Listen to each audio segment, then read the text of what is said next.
بسم اللہ الرحمن الرحیم الرحمن علم القرآن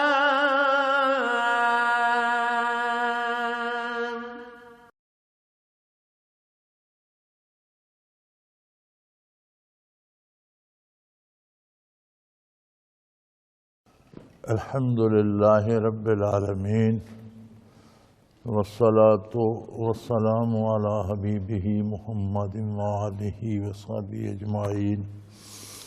اعوذ باللہ من الشیطان الرجیم، بسم اللہ الرحمن الرحیم۔ القاریۃ ما القاریۃ وما ادراک ما القاریۃ یوم یکون الناس کالفراش المبثوث وتکون الجبال کالعہن المنفوش فاما من ثقلت موازینہ فهو فی عیشۃ راضیہ واما من خفت موازینہ فامہ ہاویہ وما ادراک ما ہی نار حامیہ۔ اللہم سبحانک لا علم لنا الا ما علمتنا انک انت العلیم الحکیم۔ مولاي صل وسلم دائما ابدا علی حبیبک خیر الخلق کلہم۔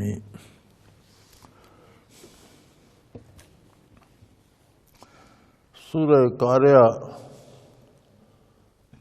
یہ ان صورتوں میں ہے جو مکہ مکرمہ میں نازل ہوئیں۔ ارشاد باری ہے القاریۃ ما القاریۃ۔ ان صورتوں میں قیامت کے مختلف احوال ارشاد ہوئے ہیں۔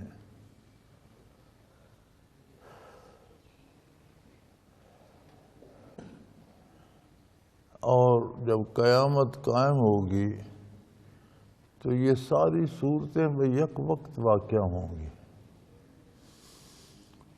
اس میں ارشاد ہوتا ہے القاریۃ ما القاریۃ، وہ کھڑکھڑانے والی، یعنی ہر چیز کو ہلا جلا کر رکھ دینے والی، کوئی چیز اپنی جگہ پر قائم نہیں رہے گی، ہر چیز تباہ و برباد ہو جائے گی، ایک دوسرے سے پٹکے گی، گرے گی، ٹوٹے گی، پھوٹے گی۔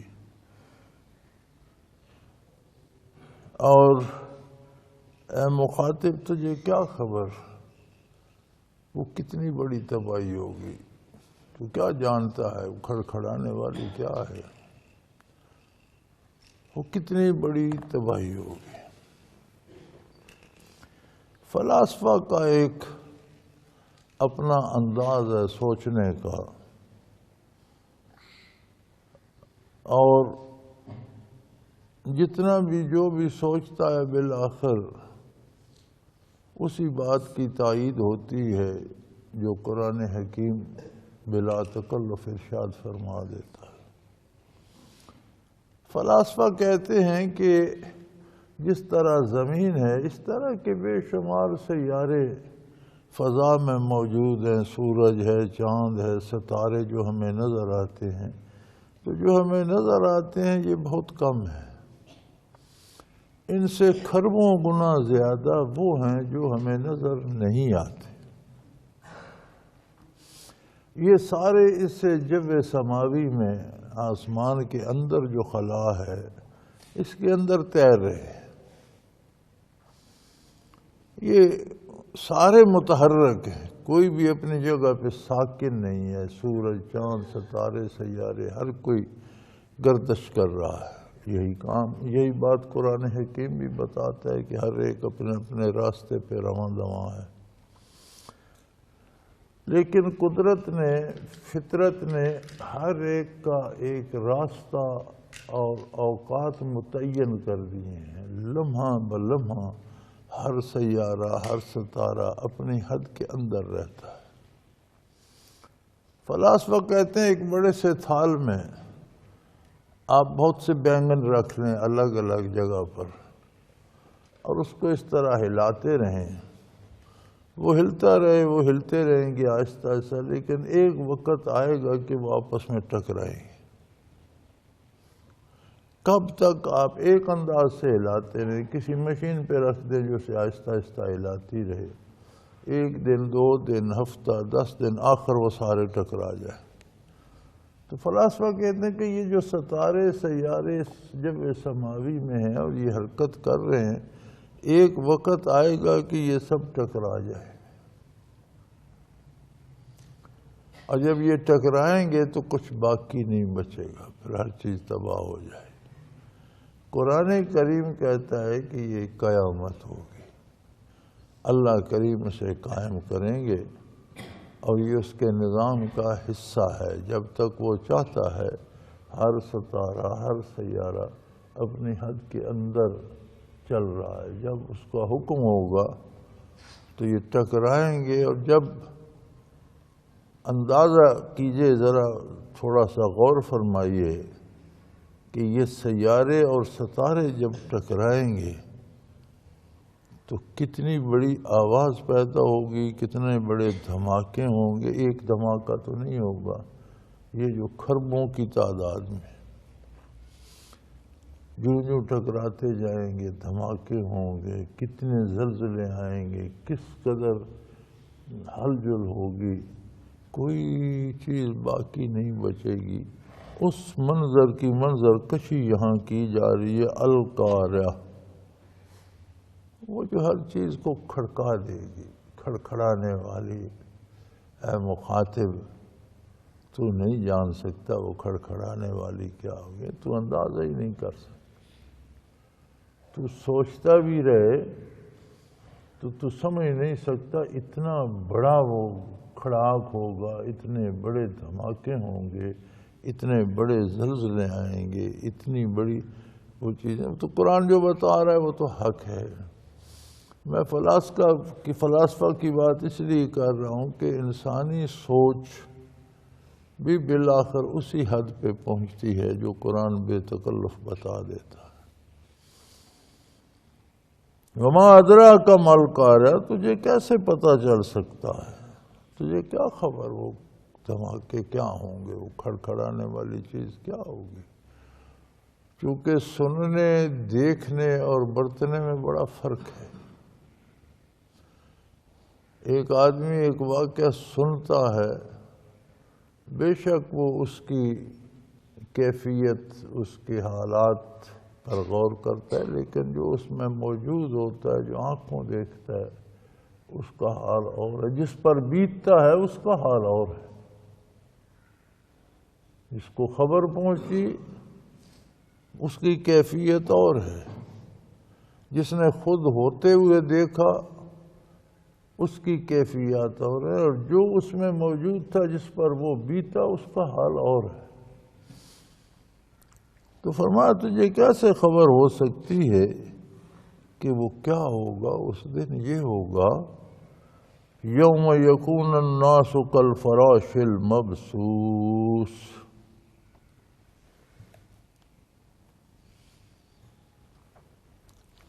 تمام انسانوں کو زندہ کر دیا جائے گا، کوئی روح زندہ نہیں رہے گا تو قیامت آئے گی۔ قیامت آئے گی تو جو ہوں گے سب تباہ ہو جائیں گے، پھر نفخہ ثانیہ ہوگا، تو وہ دوبارہ اتنا ارتعاش پیدا کرے گا کہ جہاں جہاں جو کوئی ہے، ہر روح پھر زندہ ہو جائے گا، اور انسان وہ ٹڈی دل کی طرح، لشکروں کے لشکر، بکھری ہوئی ٹڈیوں کی طرح، بے ترتیب ٹڈیوں کی طرح نکل پڑیں گے زمین سے اور دوڑیں گے میدان حشر کی طرف۔ کوئی پتہ نہیں کون کون کہاں کہاں سے نکل رہا ہوگا۔ ہم اندازہ کریں کہ آدم علیہ السلام سے لے کر آخری انسانوں تک جن پر قیامت قائم ہوگی، سارے بیک وقت جب نکلیں گے تو کتنی مخلوق ہوگی. پھر کوئی ضروری تو نہیں ہے کہ ایک جگہ سب ایک جیسے لوگ دفن ہوں. نیک بد، اچھے برے، کالے پیلے، سفید سیاہ، سارے متفرق بھرے پڑی ہے زمین کا سینہ. تو ہر طرح کے انسان ہر جگہ سے نکل پڑیں گے اور دوڑیں گے میدان حشر کی طرف. یکون الناس کالفراش المبثوث، بکھری ہوئی ٹڈیوں کے لشکروں کی طرح. میدان حشر میں پہنچیں گے تو وہاں گروہ بندی ہوگی. جس کے نظریات جس سے ملتے ہوں گے اس گروہ میں اسے شمار کیا جائے گا. بلکہ حدیث شریف کا مفہوم تو یہ ہے کہ جس کی مشابہت بھی جس سے ملتی ہوگی. الفاظ آتے ہیں من تشبہ بقوم، جو جس قوم کے مشابہ ہوگا فہو منہم، اسے ان میں کھڑا کیا جائے گا. کما قال رسول اللہ صلی اللہ علیہ وسلم. تو میدان میں پہنچ کر تو پھر مختلف گروہوں میں بٹ جائیں گے، لیکن جب نکلیں گے زمین کے سینے سے تو کالے سفید، چھوٹے بڑے، اچھے برے، ہر جگہ سے ہر طرح کے نکلیں گے اور دوڑیں گے میدان حشر کی طرف. تو فرمایا جس طرح منتشر اور بے ترتیب ٹڈیوں کے لشکر نکل پڑتے ہیں اور کوئی سمجھ نہیں آتی کون کدھر سے کہاں آ رہا ہے. وَتَكُونُ الْجِبَالُ كَالْعِهْنِ الْمَنْفُوشِ، اور پہاڑ ایسے ہو جائیں گے جیسے دھنکی ہوئی پشم ہوتی ہے.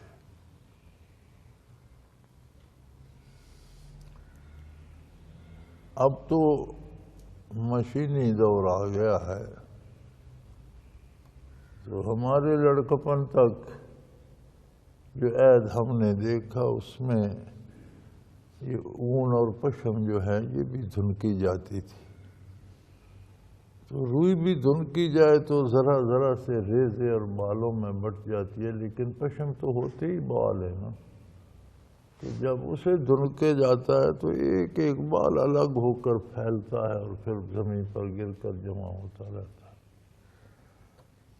تو ہمارے یہ بڑے بڑے پہاڑ دھنکی ہوئی پشم کی طرح چھوٹے چھوٹے ریزوں میں اڑ کر زمین پہ پھیل جائیں گے. کوئی زمین میں جگہ اونچی نیچی نہیں رہے گی، ایک چٹیل میدان بن جائے گا.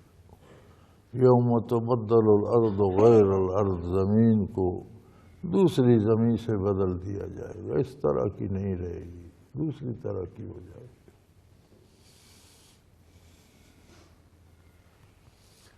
تو ہوگا کیا؟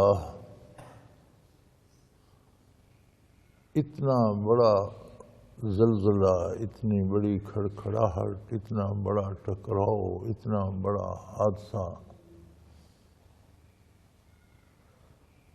ایک دفعہ ہر چیز فنا ہو جائے گی، پھر حیات بخشی جائے گی ہر چیز کو. جو چیز ایک دفعہ دنیا میں ظاہر ہوئی ہے میدان حشر میں پھر ظاہر ہوگی. انسان، حیوان، چرند پرند، کوئی حساب دینے کے لیے، کوئی گواہی دینے کے لیے، کوئی بتانے کے لیے. بلکہ نبی علیہ الصلوۃ والسلام کا ارشاد ہے جس کا مفہوم ہے کسی سینگ والی بکری نے کسی بکری کو سینگ مارا ہوگا تو اس کا بھی حساب اس سے اسے دلایا جائے گا، برابر کیا جائے گا. یعنی جانوروں کا بھی محاسبہ کیا جائے گا کہ کسی نے کسی سے زیادتی تو نہیں کی. تو انسان کو تو اللہ نے معاشرے میں بڑے وسیع اختیارات دیے ہیں. یہ تو روح زمین کو بہت سے رنگوں میں تبدیل کر دیتا ہے. یہ خود سدھرتا ہے تو روح زمین کو عدل و انصاف سے بھر دیتا ہے. یہ بگڑتا ہے تو اسی معاشرے، اسی روح زمین کو، اسی نوع انسانی کو ظلم اور جور اور کفر اور بت پرستی سے بھر دیتا ہے. اس سارے اندھیر میں ہر ایک کو اپنا حساب دینا ہوگا. فرمایا جب یہ سب ہوگا تو اس کا نتیجہ یہ ہوگا وَأَمَّا مَنْ ثَقُلَتْ مَوَازِينُهُ فَهُوَ فِي عِيشَةٍ رَاضِيَةٍ. اعمال کو تولا جائے گا، وزن کیا جائے گا. یا اللہ یہ بڑی عجیب بات ہے. ایک بندے نے نماز پڑھی، فرض ادا کر دیا، ٹھیک ہو گیا، فرمایا نہیں، اسے ترازو میں رکھا جائے گا. اس میں وزن کس بات کا ہوگا؟ اس کے خلوص نیت کا، اس کے کھرے پن کا. اس میں خلوص کتنا تھا، اللہ کی رضا کی طلب کتنی تھی. وہ نماز اللہ کے لیے تھی، اپنی شہرت کے لیے تھی، لوگ مجھے نیک سمجھیں، لوگوں کو دکھانے کے لیے تھی، یا اصلاح نفس کے لیے تھی. خوبصورت باتیں کرتا ہے ایک آدمی، لوگوں پر اپنی نیکی کی دھونس بٹھانا چاہتا ہے، یا درد دل سے کرتا ہے، نیکی پھیلانا چاہتا ہے. اب یہ جو دل کی کیفیت ہے، خلوص ہے، اسے تو کوئی نہیں جانچ سکتا. وہی جانے جو دلوں کے حال جانتا ہے. تو وہ جتنا خلوص کسی کام میں ہوگا اس میں اتنا وزن ہوگا، جتنا خلوص کم ہوگا اتنا اس میں وزن نہیں ہوگا، وہ چھلکا ہوگا، اس میں اصل نہیں ہوگا. اب آپ اخروٹ ہے یا بادام ہے، اس میں سے گری نکال دیں تو باقی وزن کیا رہ جائے گا؟ چھلکے کا. گری اس میں موجود ہو تو اس کا وزن گری کا ہوگا.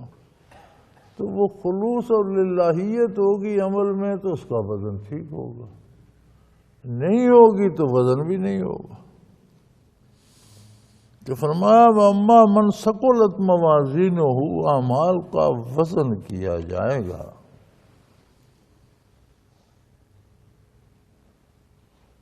جس کا وزن بھاری ہوگا، یعنی خطاؤں کو بھی تولا جائے گا.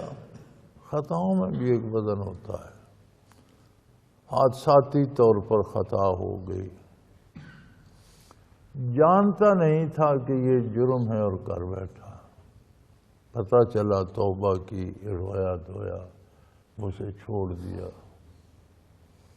ایک ہوتا ہے جانتا ہے، کہتا ہے میں کروں گا، اس کا وزن اور ہوگا. ایک ہے غلطی سے ہو گئی، ایک ہے اس نے توبہ کر لی، معاف ہو گئی، کوئی وزن نہیں ہوگا. ختم ہو گئی، اس کا وزن بھی ختم ہو گیا، اللہ نے معاف کر دی، مٹ گئی. تو فرمایا تولا جائے گا نیکیوں کو بھی برائیوں کو.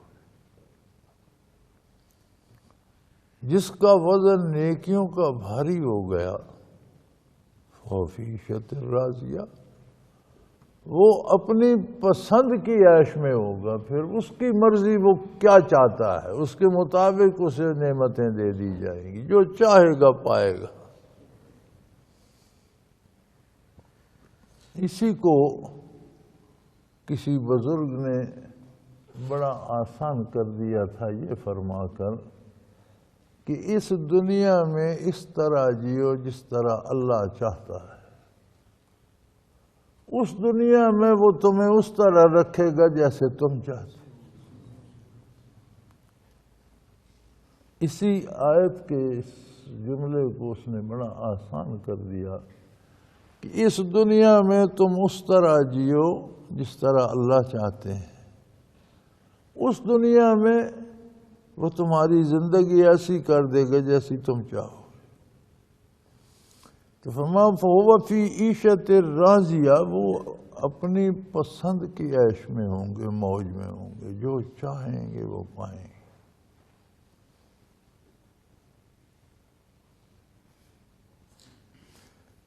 عجیب، ہماری سمجھ سے باہر نعمتیں ہوں گی۔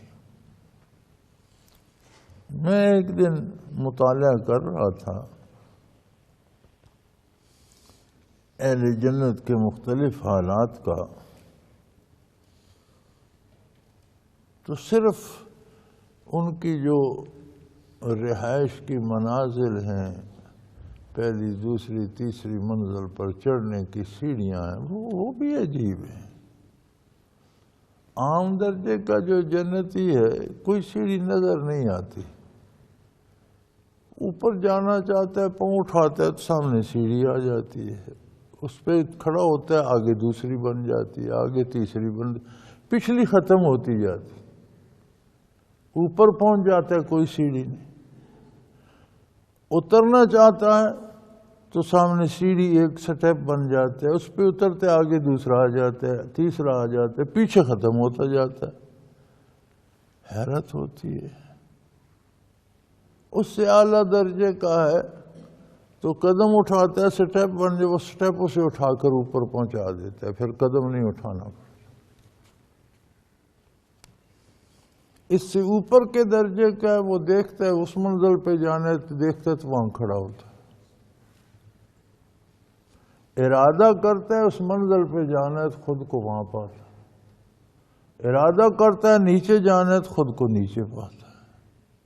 تو ہماری سمجھ اور سوچ سے بالا تر نعمتیں ہیں۔ حضور کا ارشاد برحق ہے کہ اس دنیا میں کوئی سوچ بھی نہیں سکتا کہ آخرت کی جنت کی نعمتیں کیا کیا ہوں۔ تو فرمایا وہ فی عیشۃ راضیہ، اپنی پسند کی موج میں ہوں گے، جو وہ چاہیں گے اس کے مطابق وہ آرام میں ہوں گے۔ اب یہ تو تقاضے مسلمان کے ساتھ ہیں جس کا ایمان کا دعویٰ ہے۔ اب جو کام اس نے ایمان کے ساتھ اللہ کی اطاعت سمجھ کر، نبی علیہ السلام کی سنت سمجھ کر خلوص سے کیا، اس خلوص کا وزن ہوگا، کتنا رسمن کیا، کتنا صدقے دل سے کیا۔ اب ایک بندہ اللہ کو مانتا ہی نہیں، رسول اللہ صلی اللہ علیہ وسلم پر ایمان ہی نہیں، آخرت پر یقین ہی نہیں، تو اس کی نیکی تو نیکی نہیں ہے۔ یہ بڑا عجیب سا سوال ہے، اور ہمارے آج کے لوگ اور خصوصاً نوجوان نسل جو ہے یہ بڑے سوال کرتی ہے۔ ایک سوال مجھ پر بھی ایک نوجوان نے کیا، راولپنڈی ایک جنرل صاحب تھے، ان کے ہاں بیٹھے تھے، تو ان کے بیٹے نے پوچھا کہ جی مدر ٹریسا بھی جہنم میں جائے گی؟ مدر ٹریسا ایک عیسائی خاتون تھی، اس نے ساری عمر بیماروں کی خدمت کی، بڑا کام کیا۔ میں نے کہا برخوردار، کسی فرد کا نام لے کر بتانا یہ ممکن نہیں ہے وہ جنتی ہے یا دوست کی۔ اللہ نے اصول اور قاعدے بتائے ہیں۔ فرعون نے موسیٰ علیہ السلام پر سوال کر دیا تھا جب انہوں نے بتایا کہ جو اللہ پر ایمان نہیں لائے گا وہ جہنمی ہے، دوزخ میں جائے گا، تباہ ہوگا، برباد ہوگا۔ تو اس میں سیاست بھی تھی اس کے سوال میں۔ اس نے کہا فما بال القرون الاولیٰ، پہلوں کا کیا ہوگا؟ ہمارے باپ دادا جو اسی مذہب پر مر گئے، کیونکہ فرعونوں کی حکومت بھی 400 سال رہی۔ یہ جو فرعون غرق ہوا موسیٰ علیہ السلام کے مقابلے میں، اس سے پہلے 4 صدیوں سے یہ خدائی دعویٰ کرتے آ رہے تھے۔ اللہ کے حوصلے بھی بڑے ہیں، بڑی مہلت دیتا ہے انسانوں۔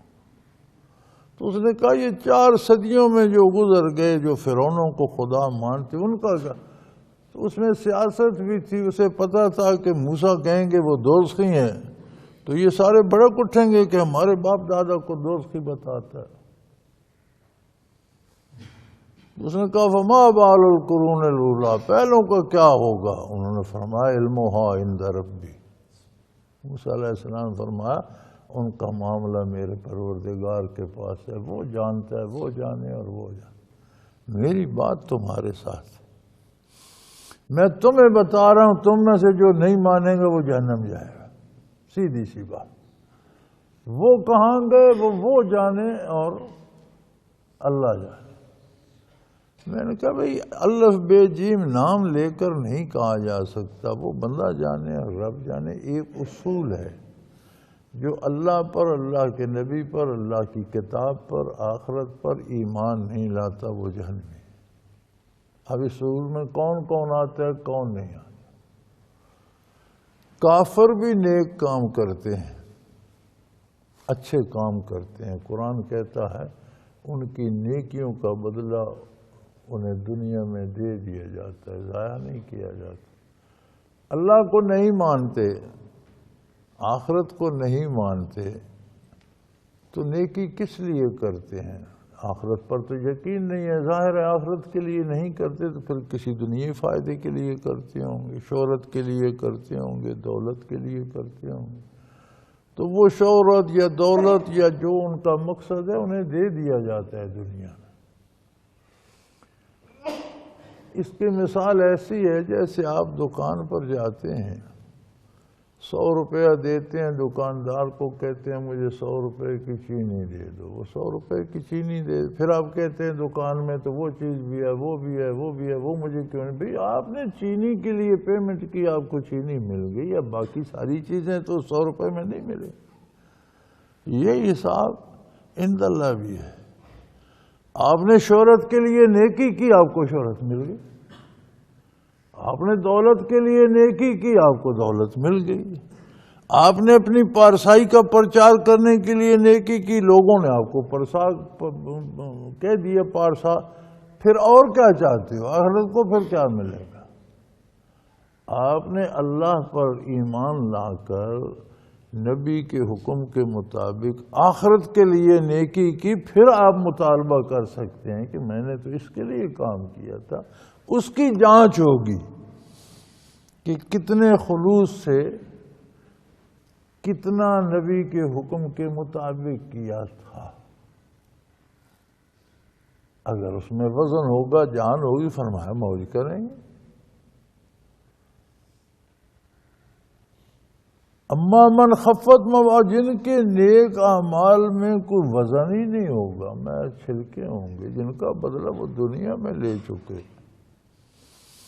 اگر نیکی کی بھی تو اس کا بدلہ دنیا میں لے چکے، اب آخرت میں تو اس کا کچھ بھی نہیں۔ جس کام کے لیے کیش دیا تھا وہ چیز مل گئی، اب دکان میں تم کو کچھ بھی نہیں۔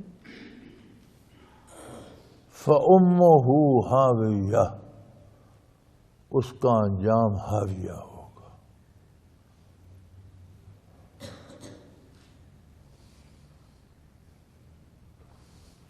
کہتے ہیں ماں کو، ماں بنیاد بھی ہوتی ہے بندے کی، پرورش کی جگہ بھی ہوتی ہے، پناہ گاہ بھی ہوتی ہے۔ بوڑھا بھی ہو جائے اور اس کی ماں زندہ ہو تو ماں ہی اس کی پناہ گاہ ہوتی ہے، شجر سایہ دار ہوتی ہے، دعاؤں کا خزانہ ہوتی ہے۔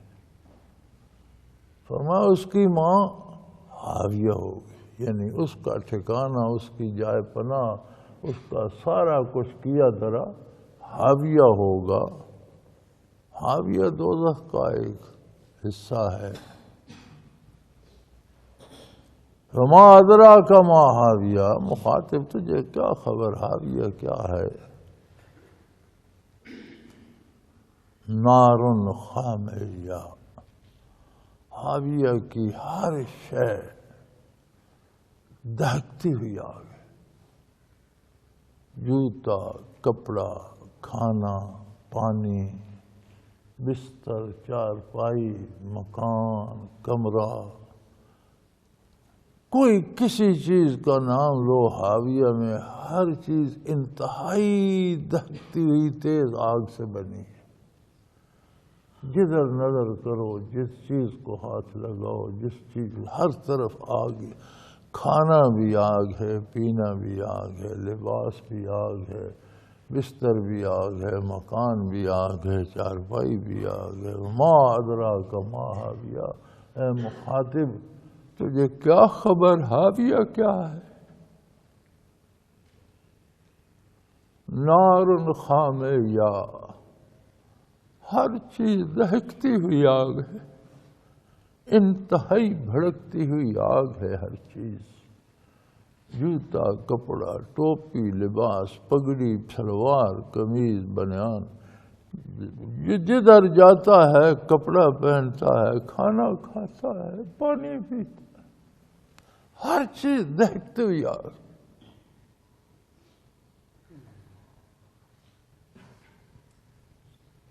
وآخر دعوانا ان الحمد للہ رب العالمین۔ اللہ اللہ اللہ اللہ اللہ اللہ اللہ اللہ۔ حضرت امیر محمد اکرم آوان مد ظلہ العالی دارالعرفان منارہ ضلع چکوال میں سالہ سال سے قرآن و حدیث کے اوپر خطابات کر رہے ہیں اور سلسلہ نقشبندیہ اویسیہ کے مطابق لوگوں کو ذکر الہی کی تربیت دے رہے ہیں۔ وہ قرآن پاک کی تفسیر ترتیب وار بیان کر رہے ہیں۔ تفسیر قرآن کو وہ موجودہ ملکی اور بین الاقوامی حالات کے مطابق بیان کرتے ہیں۔ موٹر وے سے کلر کہار کے انٹرچینج سے نکلتے ہوئے کلر کہار کی جھیل سے ہوتے ہوئے میانی، بوچھال اور نور پور سے گزرتے ہوئے دارالعرفان منارہ پہنچ سکتے ہیں۔ حضرت امیر محمد اکرم آوان نے بچیوں اور بچوں کی دینی اور دنیاوی تعلیم کے لیے سقارہ اکیڈمی کے نام سے ایک درسگاہ بھی قائم کی ہے، جس کا افتتاح ملک پاکستان کے صدر جنرل محمد ضیاء الحق نے اپنے دست مبارک سے کیا تھا۔